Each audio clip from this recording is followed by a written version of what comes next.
Hello children, today I'm going to teach you how to learn social science in a very easy and interesting manner. But before I proceed, I like to thank all my subscribers and my viewers for giving their valuable time in going to my video and encouraging me to put forth many more videos to make social science a very interesting and learning subject. Who is this little girl? What is she trying to tell me? History is so vast. Oh my God. This boy looks really agitated. Why is he agitated? What is he trying to tell? Economics is too complicated. Well, DP is so boring. Who is this? Another little girl who's trying to tell me that. Now what does this last boy want to say to me? Geography is so dry. Well, children, isn't that what you people also say about social science? Yes, I know that. But don't worry, after seeing this video of mine, you will know exactly how to learn social science and how to make it very interesting and easy. Well, let's see what the teacher has to say to all of you. Well, children, that is not true. History is all about kings, dynasty, civilization. Geography is about our beautiful world, the climate, the beautiful flora and fauna. DP is all about government and its policy, and economics is about the market, demand, supply, etc. Children, do you find the stories of kings, places boring to you? Aren't you keen to know about the climate of the different world and what different kind of animal exists in different places? Aren't you excited to know what is the latest policy that the government has put forward and how it will benefit you people in the future? Well, this is what exactly social science is trying to teach you. So, today I'm going to tell you how to learn social science so that it will become a very interesting and the most favorite subject for all of you. So, children, let's learn social science together. Step 1. Learn all the concept. Now, my dear students, if you look into your social science reader, the main chapter is divided into many small subtopics. Some subtopics look vast, but you don't have to worry out of that. You just have to pick up or identify the key points in that subtopic or in that paragraph. That is step number 2. After identifying the key topics or the key points, underline them, then make a flowchart. Make a flowchart. You don't have to make a flowchart so beautiful. Just a rough flowchart in your notebook. After that, after you got that, memorize those points which you have made in your flowchart. After memorizing it, you will recapitulate it by repeating it 4 to 5 times. Then you will see that you have understood that subtopic and definitely you will be able to answer any type of questions which the teacher will put forth in the examination. So children, a very creative teacher can make a MCQ, a true or false, assertion and reasoning, or let's even say 3 and 5 marks question with a particular subtopic. So let's see how she'll be able to do that. Now, like I said in my previous slide, a very creative teacher can create different types of questions from a simple subtopic. Well, children, I'm going to explain this with the help of a small example. I'm going to take the history chapter, Rise in Nationalism in Europe. The topic, Treaty of Vienna. Like I have mentioned in my previous slide, step 1, I'm going to understand and highlight all the keywords in this subtopic. Now, if you see here, I have already highlighted the keywords in red color. Step number 1 and step number 2 is completed. Now let's go over to step number 3, creating a simple flowchart. Step number 4, memorizing those keywords. So what are the keywords which I memorized here? The Bourbon dynasty restored, series of states at the boundary of France, Netherlands got Belgium, Persia got the western frontiers, Austria, northern Italy, and a German confederation of 39 states untouched. That's all. I'll memorize it, and now I am ready with the concept. So, how will the teacher prepare the questions for this? First, let's take objective-based question. Number 1, choose the most appropriate answer from the given statements. A very familiar question which you have been going through for the past few months. So what will be the question here? Identify the feature which is not a part of Treaty of Vienna. So the teacher will put this sentence question and she will give you 4 choices. So out of this, one will definitely not be a feature of Treaty of Vienna. So if you know the key words or the key features, you'll be able to exactly identify which feature out of this 4 does not belong to Treaty of Vienna. Now let's take a fill-up. Dash was the person who was responsible for making the Treaty of Vienna. Who was the person? Duke Metternich, the Duke of Austria. So if you know who was the person who was responsible, you'll be able to answer that. Next question, true or false? England took over northern Italy according to the Treaty of Vienna. Did England take over? Did United Kingdom get northern Italy? False. There also, if you know the concept, you're able to answer. So 3 are type of objective question the teacher has already given you. Now let's look to one more objective question. Assertion and reasoning. Assertion. The Treaty of Vienna changed the map of Europe. Reason. It wanted to undo all the mistakes done by Napoleon Bonaparte.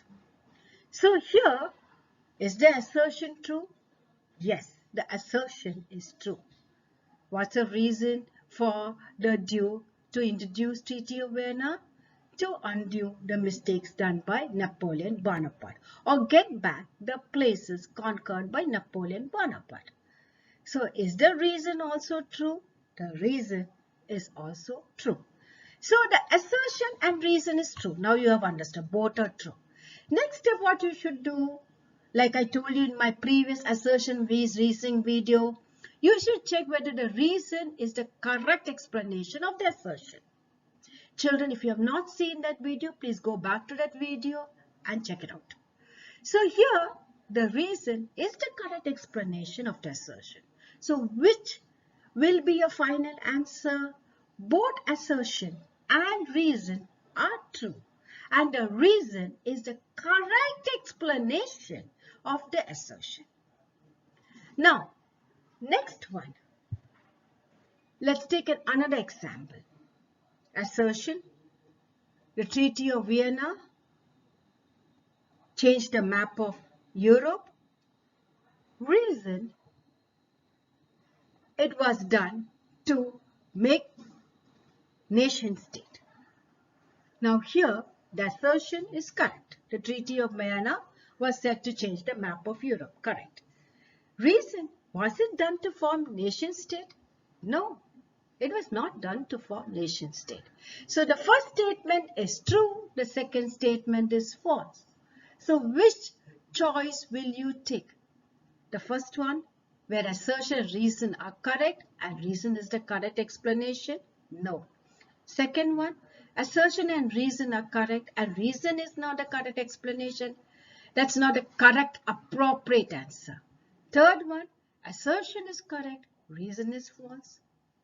Fourth one, assertion is false, reason is true. So here the most appropriate answer, I repeat, the appropriate answer is the third one, assertion is true and the reason is false.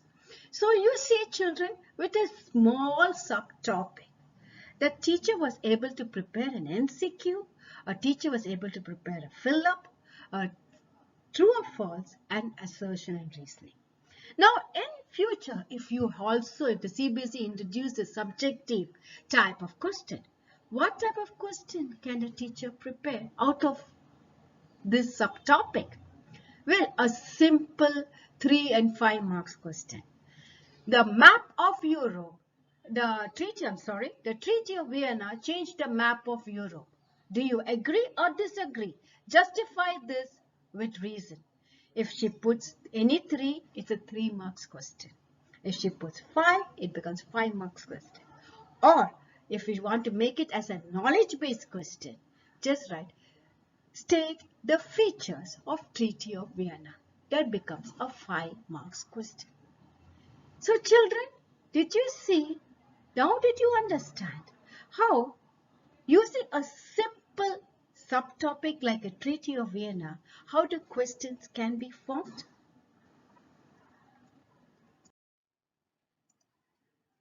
Well, this is an example of a simple flowchart which you can prepare after learning all the key points. Now, let's take another example. This is for class 9 students. Here again, I have taken an example from the history chapter, French Revolution, Reign of Terror.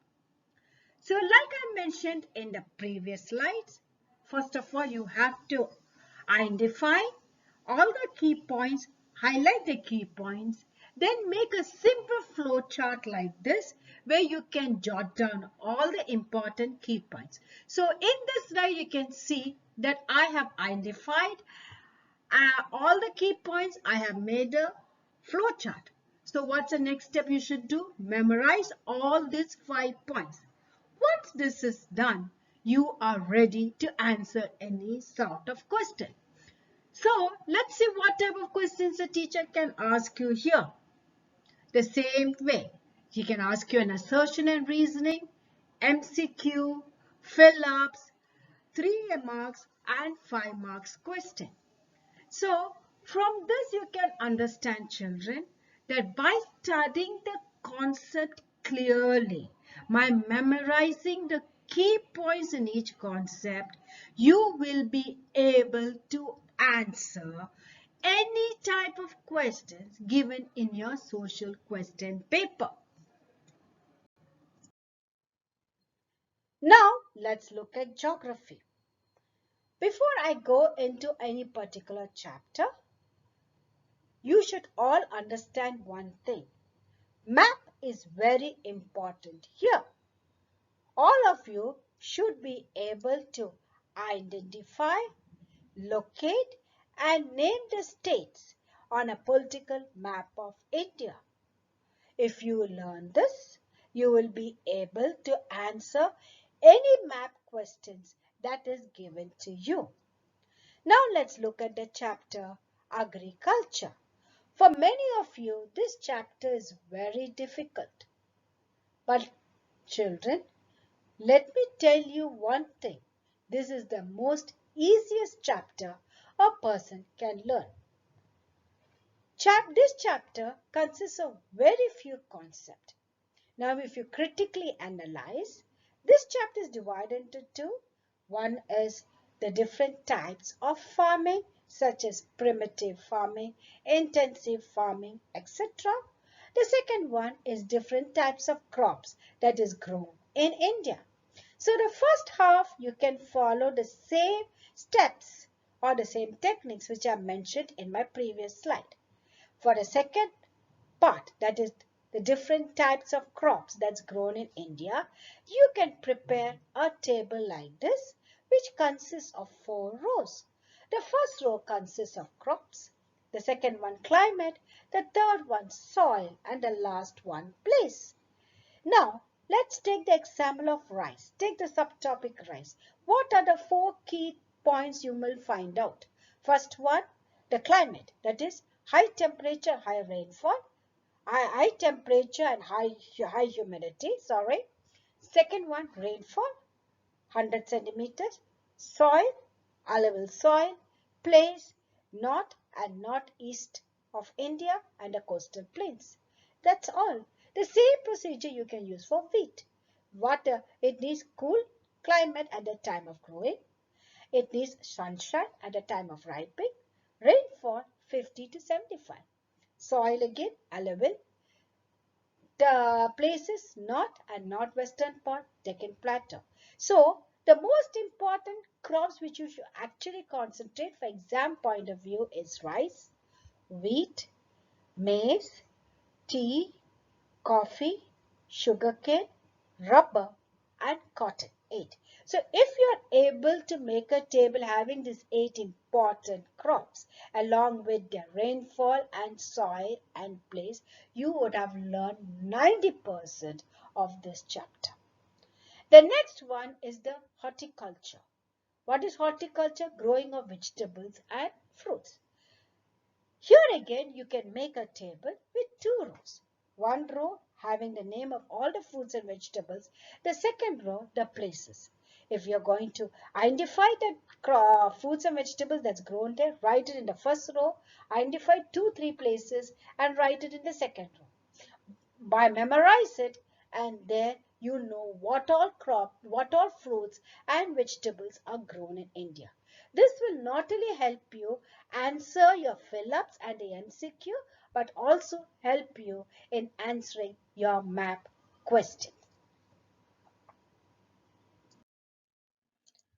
Now let's look at the next one, civics and economics. Here also you should follow the steps which I mentioned in my first slide. You should be able to learn the concept, identify the key points, and you can use a playing way to memorize this.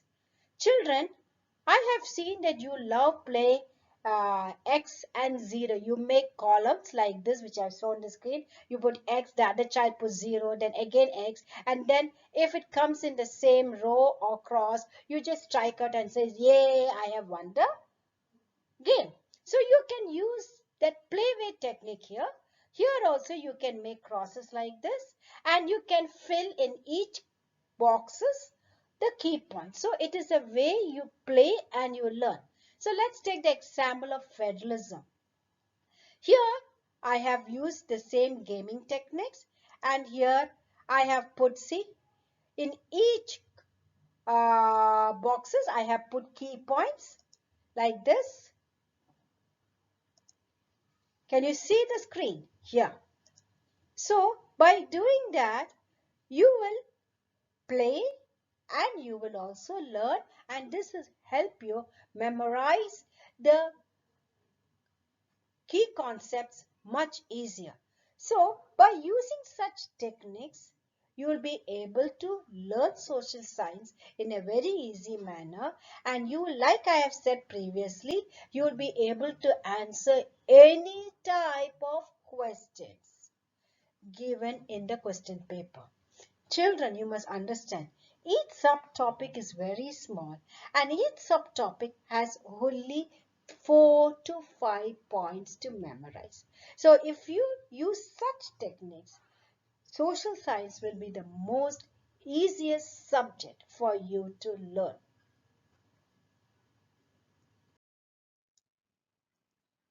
Well, children, we come to end of this video. I hope by now you would have got a clear idea how to learn social science and how to make it more interesting. So I'll be back with another video of mine. Till then, be safe, take care of yourself, and all the best for your coming board exam.